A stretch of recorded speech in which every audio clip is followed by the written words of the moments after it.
Today on the newscast, as Israel prepares to enter Rafah and crush Hamas over the objections and betrayal of the Biden administration, could America be heading for collapse, or can we turn this thing around in the United States? And how do empires rise and fall? One of the world's most renowned historians, Victor Davis Hanson, is here to break it down next.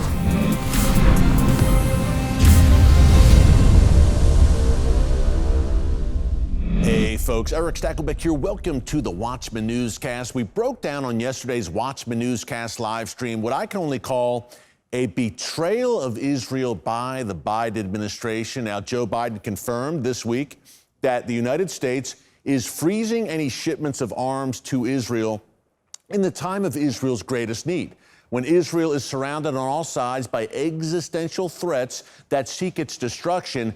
Joe Biden picks now, and America, of course, is Israel's greatest ally, or at least has been historically.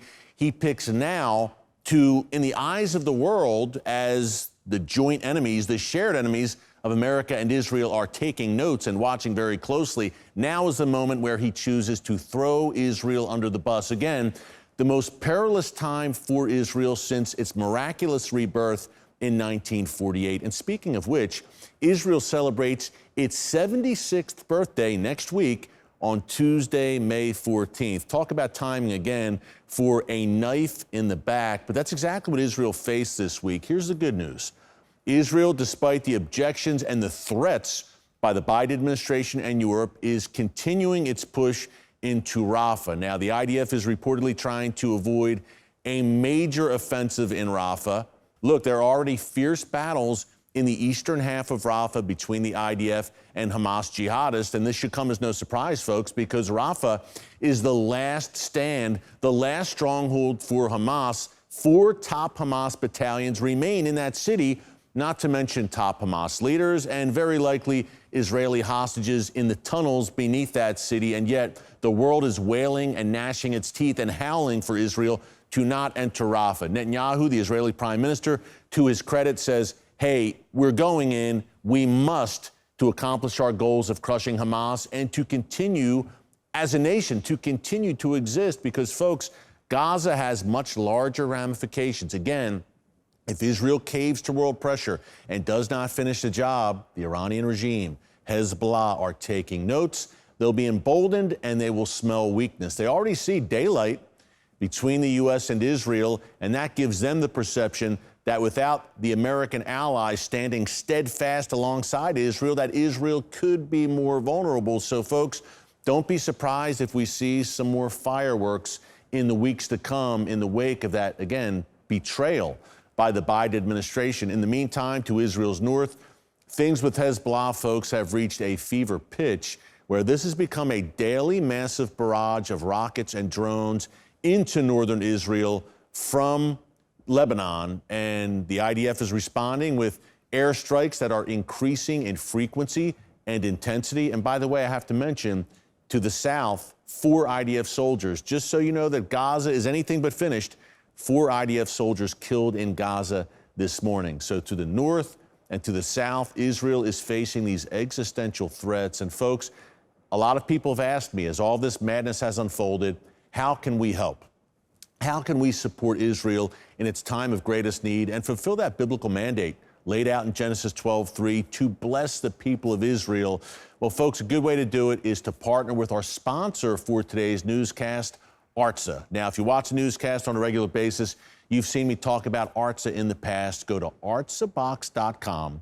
Use the discount code WATCHMAN, that's M-A-N, Watchman, to get a 10% discount off your Artsa box. What this is literally a taste of the Holy Land coming to your doorstep in a beautiful box that contains products made in Israel by Israeli artisans and small businesses. Folks, number one, the quality is amazing. You see the images there on your screen. But number two, in partnering with Artsa and getting an Artsa box subscription, you are blessing Israel because you're blessing Israeli small businesses who, through sweat and toil, are making these beautiful products contained in the Artsa box. And not only that, remember, Israel's economy has taken a massive hit since October 7th. And as the war continues, Tourism is virtually dead right now in Israel, and that's one of the driving factors in Israel's economy. But you might not be able to get to Israel right now, but you can bring Israel to your home with an Artsa box. So again, check it out. It's artsabox.com, discount code Watchman for that 10% discount. Great folks doing God's work. We support Artsa very strongly. Speaking of doing God's work, as an historian, as a true watchman on the wall, Victor Davis Hanson, one of the world's top historians, senior fellow at the Hoover Institution, best-selling author many times all over, and author of the brand new book, The End of Everything. An amazing read, folks. Hey, beach season here, summer read. I'm a history buff. You have the ultimate guide for your journey through the annals of history when you pick up a book by Victor Davis Hanson. He joined me on Stakelbeck tonight. Remember, that's our brand new daily show on TBN every Monday through Friday, 7:30 p.m. Eastern Time, with a re-air at 10:30 p.m. Eastern Time every night. VDH, Victor Davis Hanson, joined us to break down not only the situation in the Middle East and the ripple effects of that, but he really keyed in on the United States. The struggles we're having in this country where I'm standing right now. Can this thing be turned around? And the consequences if it doesn't, and the role that faith and turning back to God and national revival plays in all of this. So how do empires rise and empires fall? Here's my interview with Victor Davis Hanson. It seems this move by the Biden administration sends the worst possible signal at the worst possible time to the enemies of the free world. Do you see this as a pattern that's been developing over the past few years? And where does this ultimately lead for America? Well, anytime the United States exhibits a distance between us and Israel, then opportunistic actors in the region fill that void. And we saw that when the Biden administration came in. As you remember, we restored financial aid to Hamas. We got rid of the terrorist designation of the Houthis. We tried to get back in the Iran deal. And they took note of that. And then they also calibrated the flight from Afghanistan, the failure to do anything about the Chinese balloon. They had noticed that Russia had invaded Ukraine in 3 of the last 4 administrations, but not during the Trump administration, who was no longer there. They kind of ossified the Abrams Accord negotiations. And as a result, Hamas, Hezbollah, and Iran decided it was an opportune time to attack. And then, of course, this administration is ambiguous. That's charitable, but they have now cut off aid. And I would just add very quickly, remember that the Trump administration, Donald Trump was impeached by the Democrats on the allegation that legislatively approved military aid to Ukraine had been delayed because of supposed political concerns. And I don't think they were political. They were about genuine concerns of corruption with the Biden family. But nonetheless, I think everybody admits that Joe Biden is delaying this aid or canceling or suspending that's been approved by Congress because he's worried about political considerations in Michigan. And so it's very ironic. And the United States is in a period of, I guess, uncertainty. I don't quite want to say decline because we still have a lot of great strengths, but we're engaging in suicidal conduct on the border with borrowing $1 trillion every 3 months, with 45,000 recruits short, and yet we seem to be, and we just don't recognize it. We're impervious. We just feel that we're indomitable, but we're not reinvesting in our preeminence. Yeah. Victor, what a dangerous time. Historically, of course, we have a gathering storm, the likes of China, Russia, Iran, North Korea. And then here at home, we've seen these widespread pro-Hamas rallies over the past few weeks. You've talked a lot about radicalism on American college campuses. What has been your take on the larger ramifications of these protests? There's a lot of ramifications. One, I think we've dispelled the liberal myth that there was a difference between anti-Semitism and being anti-Israel. They don't make a difference. When they chase Jews into the Cooper Union Library, they don't ask them whether they support Israel. When they rough up Jews or bar them from going where they need to go in class on these major elite campuses. They don't ask them their political sympathies. So that's one thing. And let's get rid of the other kind of exaggeration or lie that we're just pro-Palestinian, we're not pro-terrorist, we're not pro-Hamas. They're flying Hamas flags. They openly cheer on Hamas. They make no apologies for that. I don't think these universities also are elite anymore. For the last 3 or 4 years, following George Floyd, they abolished the SAT score and the comparative ranking of GPA, high school GPAs for admission. A lot of these students, according to the university's prior standards, which they had assured us for decades were essential for their own prestige and preeminence, they're not qualified. And so they're either giving all A's, like Yale University gives 80% A's, Stanford about 65 where I work, or they water down courses. So a lot of these students, when they're interviewed, what is the river to the sea? What's the river? What's the sea? What does 1947-48 mean? What is Transjordan? All of these issues that they yell and scream about, they don't know anything. Yeah. So I think people are coming away with saying, these students are very unimpressive. If I were to hire them, they would go straight to human resources and complain, and they don't have analytical or computational skills. Yeah. And so that, I'm not saying all the students, but this, and then finally, I think people finally understand there is no dichotomy in the Democratic Party between a radical squad or BLM or Antifa or radical Greens or the Middle Eastern radicals. Chuck Schumer, Nancy Pelosi, Joe Biden, they're pretty much joined at the hip now. Victor, I see what's happening in the UK, and it brings to mind two topics that you've talked so much about: the effects of mass immigration on the West and the decline of Judeo-Christian culture. Is Great Britain a harbinger of what could come to the United States? Yeah, I think it is. I mean, we let in a lot more, both in a percentage-wise and in actual numbers than Great Britain. We've never been in this territory before. We have 55 million people who were not born in the United States, 16% of the population. That was an enormous challenge to integrate, intermarry, assimilate people in our values. You mentioned the Judeo-Christian tradition as well as constitutional America, civic education. We're not doing any of that. And the result is that we have no idea who's coming across the southern border. We have no idea why they're here. We do know that 100,000 Americans are dying to fentanyl. When we look at Britain, they are not able to integrate or assimilate Islamic populations. And it's kind of ironic because people are coming to Great Britain to use their freedoms and prosperity to really attack both Great Britain and to cheer on or to celebrate autocratic illiberal movements in Gaza or the West Bank or Iraq or Syria, whatever their homeland happens to be. In other words, they could never protest like that in Gaza, even if they were gay, if they were transgendered, all these celebrity causes here, they would be put in jail in their own homeland. Yet they cheer on from a safe distance the very system they fled from. I think the big question, Victor, a lot of Americans are asking, and great point, by the way, is why? Why would our elites in Europe, in the U.S., across the Western world, why would they allow this to happen? Why the wide open borders?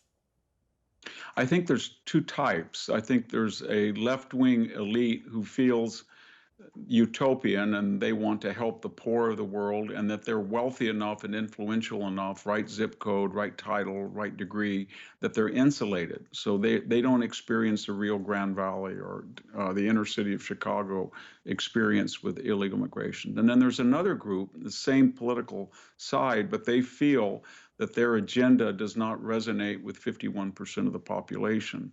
And so therefore they welcome people in, both to change congressional districts by using residents in the census counts, but more importantly, they see this as a future investment for larger government, tribal politics, more entitlements, and they do it for naked political purposes. I think that's why the Biden administration is doing this, and it's helped by very naive people who have one reality, and that is they're never going to be subject to the consequences of their own ideology. Yeah, we're going to talk more about the end of everything, your great new book, Victor, but you're a military historian, a historian on many levels, but some of the warning signs we see here in the West, Do you see that pattern throughout history when empires fall?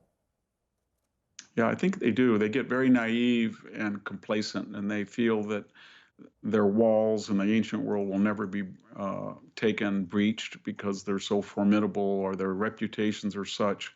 And then insidiously, very gradually, they start not to invest in defense or not to invest in civic education or not to remember that who their neighbors are and how dangerous they are and how dangerous people who don't hate them and want to destroy them are. And they get into situations in which they have no idea what's going to happen. And I think part of that is part of that paradigm.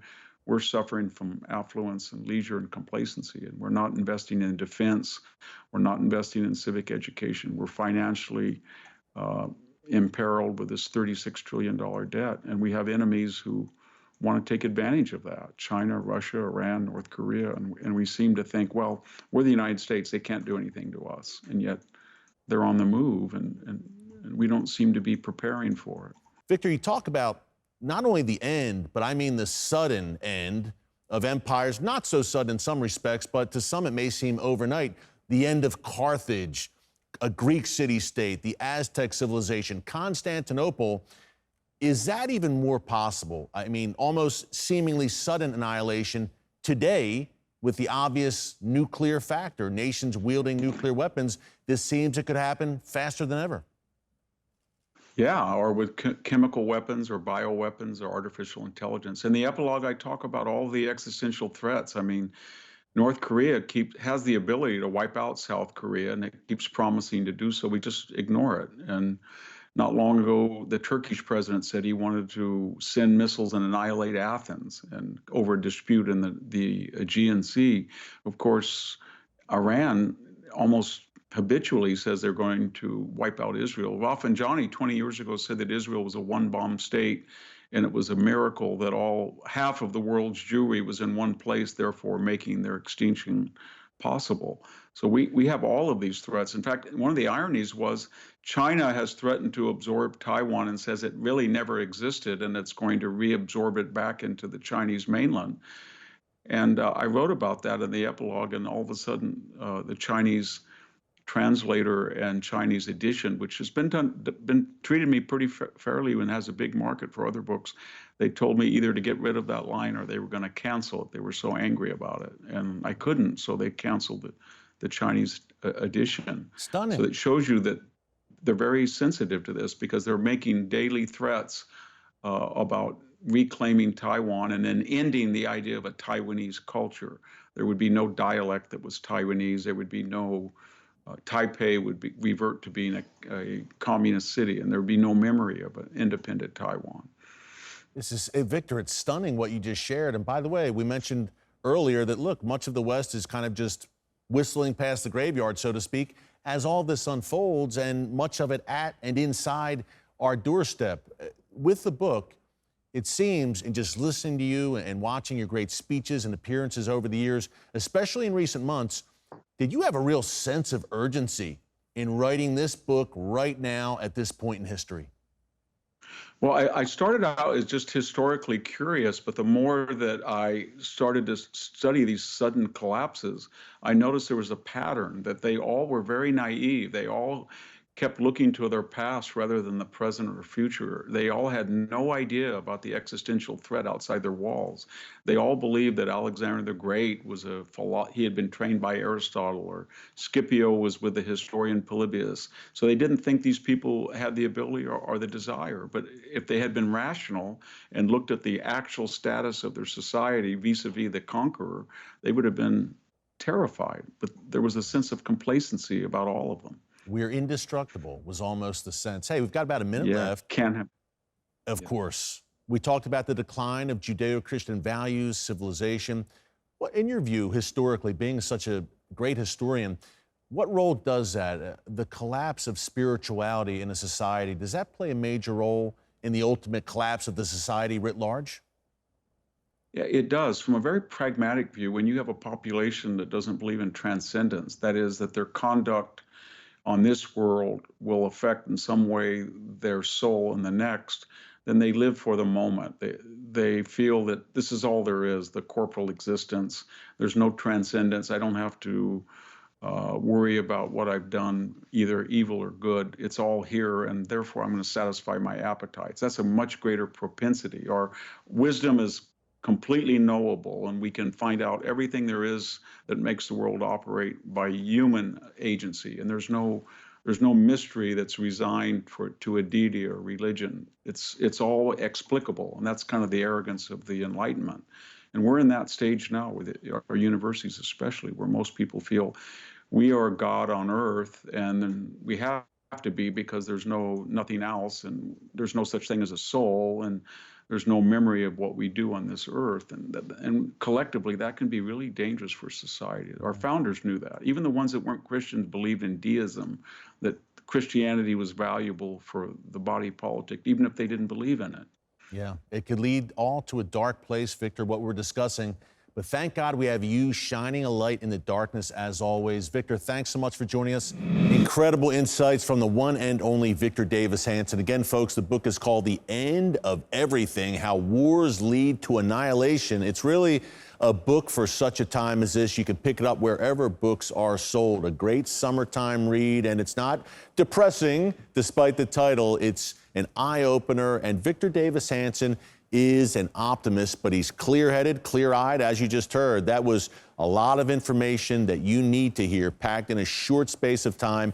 Hey, many more interviews like that on the Stakelbeck Tonight Show. Again, a quick reminder, every weeknight, Monday through Friday, 7:30 p.m. Eastern Time and 10:30 p.m. Eastern Time on TBN. And while you're at it, be sure to subscribe to the Watchman YouTube channel right here and click notification bell so you get alerts every time a new video is posted. We're watching the situation in Israel very, very closely right now, folks. I really believe this statement by Joe Biden this week absolutely emboldened Israel's enemies. And could they be of the frame of mind now that, hey, okay, maybe now is a time to move. We don't have to worry about the United States riding to Israel's rescue. Maybe we move now. Two factors they should remember. Number one, the IDF is very well equipped, even with the weapons being withheld, very well equipped and very well trained to deal with these threats. And number two, and most importantly, the God of Israel, the God of Abraham, Isaac, and Jacob, neither slumbers nor sleeps. So as we head into the weekend, be encouraged and take heart. Thanks so much for joining us here on The Watchman. Until next time, God bless you. And remember, never hold your peace. Hey everyone, thanks for checking out the Watchman Newscast. Make sure you hit the subscribe button so you never miss an upload, and tap the bell icon so you're notified every time a new video is posted. And don't forget to share your thoughts, insights, and comments below. Thanks for watching. We'll see you back here tomorrow.